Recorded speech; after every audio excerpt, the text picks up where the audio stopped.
కటిక దరిద్రులు కూడా కోటీశ్వరులు అవ్వాలి గురుగారు.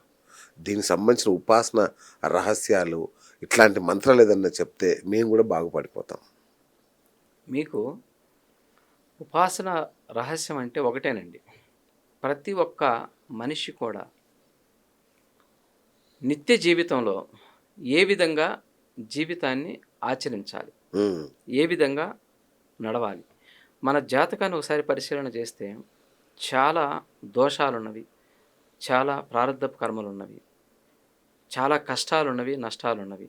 ఏదో కొంతమందికి మాత్రమే పూర్వజన్మ కర్మానుసారంగా ఐశ్వర్యంలో పుడుతున్నారు, వస్తున్నారు. అవును. ఈ లేనివాడు కూడా ఏం చేస్తే, ఏ విధంగా చేసుకుంటే, ఏ విధంగా ఆచరిస్తే సంపద కలుగుతుంది. ఒక్క సంపదే కాదు, ఉమ్, ధనం అనేది ఒక పార్ట్.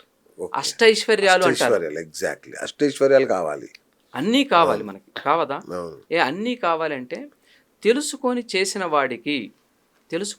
వాడికి తప్పనిసరిగా ఇవి మనకి వస్తున్నాయి. ఎలా? ప్రతి మనిషి కూడా భగవద్గీతలో చెప్పినట్టుగా కర్మానుసారంగా కొన్ని విషయాలు, కొన్ని ఆలోచనలు, కొంత జ్ఞానం మనకు వస్తుంది కదా. మనం ఇప్పుడు శాస్త్రాన్ని చూస్తున్నాం కదా, అవును. శాస్త్రాన్ని అధ్యయనం చేస్తున్నాం కదా. ఇవి చేస్తే బాగుంటుంది, ఇవి చేస్తే బాగుంటుంది, ఇవి చేస్తే బాగుంటుంది అంటున్నారు కదా. అవును. కాబట్టి ఎందుకు నువ్వు అలా బ్రతకవు?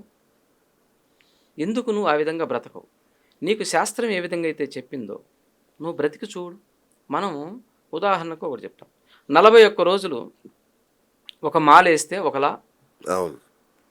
జీవనం కొనసాగుతుంది. అవును. నాకు ఇల్లు కావాలని నేను మాల వేసాను, అవును. నాకు అయ్యవారు ఇల్లు ఇచ్చారు.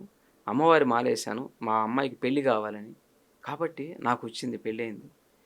నాకు చాలా కోరికలు ఇలా నెరవేరుతున్నాయని చాలామంది ఏం చేస్తారంటే సంవత్సరంలో ఒకసారి వేస్తూనే ఉంటారు. అవును. కరెక్ట్.